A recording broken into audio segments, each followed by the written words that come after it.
Hello everyone, it's Parvinder Kaur and welcome back to my channel and very happy Diwali to all of you. आज हम जो topic करेंगे वो है first grade first paper में और सभी सब्जेक्ट्स के फर्स्ट पेपर के लिए कॉमन है। इंग्लिश का है एक्टिव एंड पैसिव वॉइस।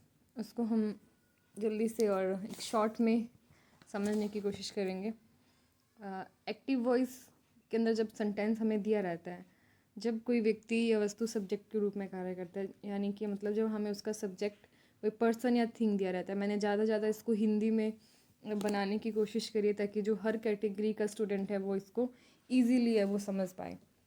जब कोई भी चीज़ हमें सब्जेक्ट के रूप में कोई पर्सन या कोई चीज़ कोई वस्तु है वो दी रहती है, जैसे आई राइट ए लेटर, तो इसमें सब्जेक्ट क्या है? आई, काम को करने वाला मैं हूँ, तो ये सब्जेक्ट हमें दे रखा है। लेकिन जब हम इसका पैसिव बनाएंगे तो ये जो सब्जेक्ट है ना, ये बदल जाएगा। जो इसका ऑब्जेक्ट का पार्ट है, या एक सिंपल भाषा में कहें तो पीछे वाला पार्ट है, वो आगे आ जाएगा। Like I write a letter में ऑब्जेक्ट क्या है? ए लेटर, तो हम जो सब्जेक्ट है उस ए लेटर को बनाएंगे।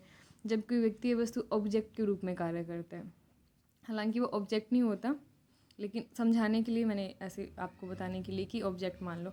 ए लेटर जो पीछे दे रखा था, ए लेटर वो आगे आ गया। A letter is written by me, मतलब जो सब्जेक्ट है उसका ऑब्जेक्ट बन जाएगा और ऑब्जेक्ट का सब्जेक्ट बन जाएगा। तो सबसे पहला काम हमें कोई भी पैसिव बनाने के लिए क्या करना है, जो आगे और पीछे की सब्जेक्ट और ऑब्जेक्ट है उनको आपस में इंटरचेंज कर देना है, और उसके बाद जो बीच का टेंस है उसको चेंज करेंगे, जिसकी मैं आपको बताऊँगी किस तरीके से होगा। ई लेटर इज डन बाय मी, ये हो गया। फिर देखिए, जैसे कि अपने को ये है, एक बात सबसे ध्यान रखने वाली ये है कि जो ट्रांजिटिव वर्ब रहती है सिर्फ उसी का ही पैसिव बनता है। इन ट्रांजिटिव वर्ब का पैसिव नहीं बनता, क्योंकि उसमें ऑब्जेक्ट नहीं रहता है। ठीक है, ट्रांजिटिव वर्ब जिसमें कोई ना कोई ऑब्जेक्ट दिया रहता है उसको ट्रांजिटिव वर्ब कहते हैं। ठीक है, जैसे he is reading a news paper, तो ये ट्रांजिटिव वर्ब है क्योंकि इसमें न्यूज़ पेपर दे रखा है। अगर ऐसे होता है ही इज़ रीडिंग, क्या रीडिंग, कुछ भी नहीं है, तो वो इंट्रांजिटिव वर्ब है। इस तरीके से तो ये ध्यान रखने की बात है। फिर देखिए, एक सेंटेंस के थ्रू मैं आपको समझाऊंगी कि जैसे अजय राइट्स अ लेटर, ये एक सेंटेंस है जो कि हमें एक्टिव वॉइस में दे रखा है। कैसे पता चला? अजय यहाँ पर सब्जेक्ट का काम कर रहा है। अजय राइट्स ए लेटर में देखिए मार्क कर रखा है मैंने, सब्जेक्ट अजय है, वर्ब मतलब जो काम हो रहा है वो वर्ब है, वो राइट है, और ऑब्जेक्ट है ई लेटर। अब हमें बनाना है इसका पैसिव वॉइस। तो सबसे पहला काम हम क्या करेंगे, जो पीछे का ए लेटर है उसको हम सब्जेक्ट की जगह पे लेके आएंगे। ये एरो के निशान से शो किया हुआ, देखिए ए लेटर आ गया। अजय को तो बाय अजय, बाय लगाना है और ऑब्जेक्ट लिख देना है। ऑप्शनल इसको एजेंट बोलते हैं, जिसको मैं ऑब्जेक्ट बोल रही हूँ। तो ये बाय अजय पीछे आएगा। बीच की जो वर्ब है वो बीच में ही रहती है, पर थोड़ी सी इंटरचेंज हो जाती है। एक्टिव पैसिव वॉइस में टेंस नहीं बदलता, प्रेजेंट की वर्ब प्रेजेंट में रहती है, पास्ट की पास्ट में रहती है। तो देखिए ये इजीली देखिए, Ajay writes a letter, a letter is written by Ajay, आपस में इंटरचेंज करके ये बन गया। अब इसके बहुत ही आसान से, जो मैंने शॉर्ट में इसके कुछ रूल्स कहेंगे तो शायद वो बहुत ज़्यादा कॉम्प्लिकेटेड हो जाएगा। कुछ इसकी ध्यान देने वाली बातें हैं बस दो चार, उससे इजीली आप इसको ट्रांसफॉर्म कर पाओगे। एक्टिव वॉइस दे रखा है, उसको पैसिव वॉइस में बदलना है। तो सबसे पहले हमें क्या करना है, ये 4 नंबर नहीं 1 नंबर से स्टार्ट करेंगे। ऑब्जेक्ट, सबसे पहले जो ऑब्जेक्ट है उसको इसमें बदल देंगे, सब्जेक्ट में बदल देंगे। जैसे कि ऊपर सेंटेंस में हमने बदला, जो पीछे का ऑब्जेक्ट था उससे हम सेंटेंस को स्टार्ट करेंगे। ठीक है, जैसे न्यूज़पेपर, ए लेटर, ऐसे। 2 नंबर पे हमें क्या करना है, दूसरी जगह पे हमें टेंस चेंज करना है। टेंस चेंज करेंगे तो ऑक्सिलरी वर्ब आ जाएगी, जैसे इज़ एम आर है, वाज वर है, जिनको हेल्पिंग वर्ब बोलते थे अपन पहले, उनको ऑक्सिलरी वर्ब बोलते हैं एक्चुअली इंग्लिश की लैंग्वेज में। आप हेल्पिंग वर्ब भी बोल रहे हैं, हमें समझ आने से मतलब है। तो is am are was were according to sentence आ जाएगा। हम सेंटेंस जो दे रखे हैं हमें एक्टिव के अंदर वो देख लेंगे। अगर वो प्रेजेंट का है तो हम इज़ एम आर लगाएंगे, अगर वो पास्ट का है तो हम वाज वर लगाएंगे। उसके अकॉर्डिंग ही करना है। 2 नंबर पे हमने सबसे पहले क्या लिखा, सब्जेक्ट लिखा। सब्जेक्ट के बाद हमने लिखा is am are was were में से जो लगाना है वो लगा दिया। उसके बाद एक सबसे मेन बात है 3 नंबर पे जो मैंने लिखी है कि वर्ब की हमेशा थर्ड फॉर्म ही आती है। जब भी किसी चीज़ का पैसिव बनाना है तो ये तो आंख बंद करके ही अपने को याद रखना है कि वर्ब की थर्ड फॉर्म आएगी और बाय के बाद ऑब्जेक्ट आएगा, बस। ये हर सेंटेंस में आएगा, वर्ब की थर्ड फॉर्म आनी है। अब जैसे बॉक्स में बता रखा है मैंने, एक्टिव वॉइस जब सब्जेक्ट वर्ब और ऑब्जेक्ट आएगा, ठीक है। लेकिन जब हम उसका पैसिव बना देंगे ऑब्जेक्ट, यहाँ हेल्पिंग वर्ब, वर्ब की थर्ड फॉर्म और वो सब्जेक्ट जो आगे का पीछे था, बस इतना सा ही अपने को काम करना है। अब एग्जाम्पल के थ्रू मैं आपको बताती हूँ, जैसे children like sweets, children likes मतलब बच्चे मिठाई पसंद करते हैं, तो इसको बनाना कैसे है, मिठाइयाँ बच्चों के द्वारा पसंद की जाती हैं, ठीक है। अगर किसी की ट्रांसलेशन अच्छी है तो वो ऐसे भी बना सकते हैं सोच के भी, चिल्ड्रन लाइक स्वीट्स। तो सबसे पहले हम स्वीट्स को लेके आएंगे, क्योंकि ऑब्जेक्ट की जगह इसको सब्जेक्ट मैंने स्वीट्स। आर क्यों लगाया, क्योंकि एक तो ऊपर का जो सेंटेंस है वो प्रेजेंट में था और स्वीट्स बहुवचन में आती है, इसलिए आर लगाया। स्वीट्स आर लाइक की थर्ड फॉर्म लाइक्ड बाय, किसके द्वारा, बच्चों के द्वारा, bye children, simple. Ajit does not help me, Ajit मेरी हेल्प नहीं करता, मतलब मैं अजीत के द्वारा हेल्प नहीं किया जाता। आई एम, मी का आई होगा क्योंकि हम मेरी बात हो रही है तो हम आई एम लगाएंगे। आई एम नॉट हेल्प की third form help by Ajit, ठीक है। इस तरीके से बहुत ही इजीली आप अदर सेंटेंसेस भी बना सकते हैं। अब है he is writing a letter, तो जहाँ पे भी आई एन जी आपको दिखे वहाँ पे हमें बीइंग लगा देना है। A letter is being third form written by him, he का हो जाएगा हिम।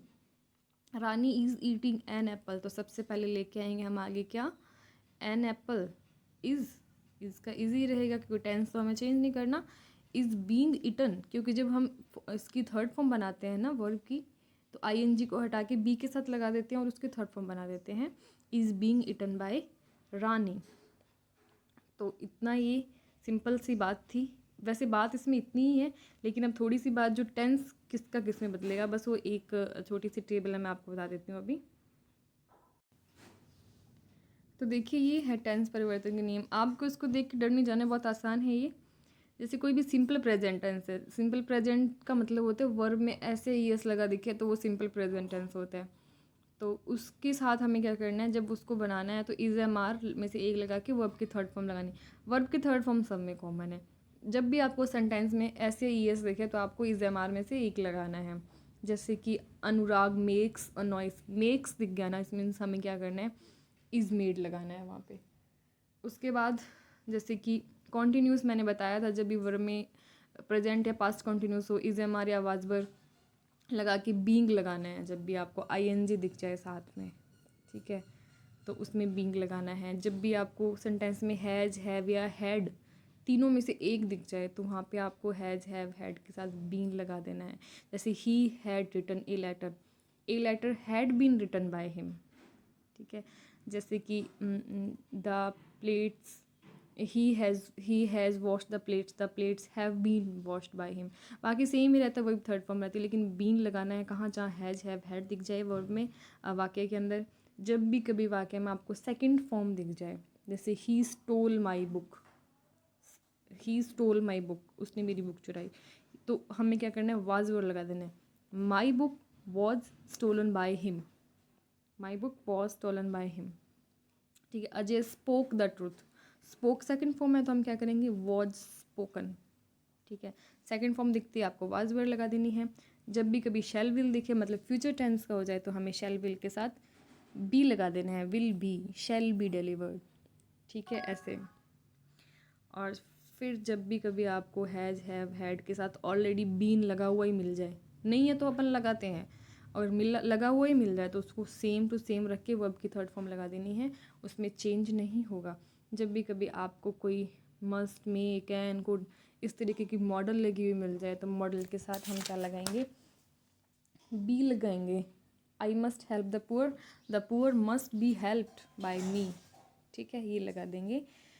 और फिर अगर कभी आपको टू वाला सेंटेंस मिल जाए, I am to write a book, to write a book, तो उसका हम लगाएंगे a book is to be written, to be do, to be done, to be played, ऐसे लगाएंगे जब भी आपको टू मिल जाए। जैसे I have to do it, तो it had to be done by me, इसमें टू भी लगा देंगे। बाकी एक दो प्रकार के जैसे लेट वाले हैं, switch on the light, let the light B switched on, ये तो आपको आप ऐसे सेंटेंस देखोगे एक बार में समझ में आ जाएंगे। और जो मेन खास इसकी बातें थी वो मैंने आपको बता दी। आई होप आपको अच्छे से समझ आ गई होंगी। शॉर्टली मैंने बताने की कोशिश करी, क्योंकि अगर हम इसको पूरे रूल्स रेगुलेशन से करेंगे तो बहुत ज़्यादा ये टाइम कंज्यूमिंग भी रहेगा, प्लस फिर ये चीज़ें कॉम्प्लिकेटेड हो जाती हैं उन लोगों के लिए जिनका सब्जेक्ट इंग्लिश नहीं है, जिनको ये चीज़ें बहुत टफ लगती हैं। तो इसलिए मैंने इनको शॉर्ट में समराइज़ करके समझाया है। फिर भी अगर आपके कुछ डाउट्स हैं तो you can comment below in the comment section, I will try to answer your doubts. और फिर मैं आपको एक एक्सरसाइज दे रही हूँ, आपको वो करके और इसके जो आंसर्स हैं वो मुझे तो ये एक्सरसाइज है आप लोगों के लिए, आप इसको करें थोड़ा सा। और ये जो एक्सरसाइज मैंने दी आपको, ये रैनन मार्टिन की बुक में से दी है, क्योंकि जो रैनन मार्टिन की बुक है वो एक इंग्लिश के लिए स्टैंडर्ड बुक मानी जाती है, जिसमें से अक्सर एग्ज़ाम में एज इट इज़ एग्जांपल्स आते हैं। तो उसमें से ये है the cat kill the mouse, तो ये द माउस से बनेगा। और जिसमें भी आपको प्रॉब्लम हो आप मुझे बता सकते हैं। And thank you so much, thank you for watching. And first grade के फर्स्ट पेपर में जितने भी इंग्लिश है उसके लगभग टॉपिक्स हैं, जो इजीली टॉपिक्स आप कवर कर पाएंगे उनको मैं कवर करवाने की कोशिश करूँगी। Thank you and thank you so much.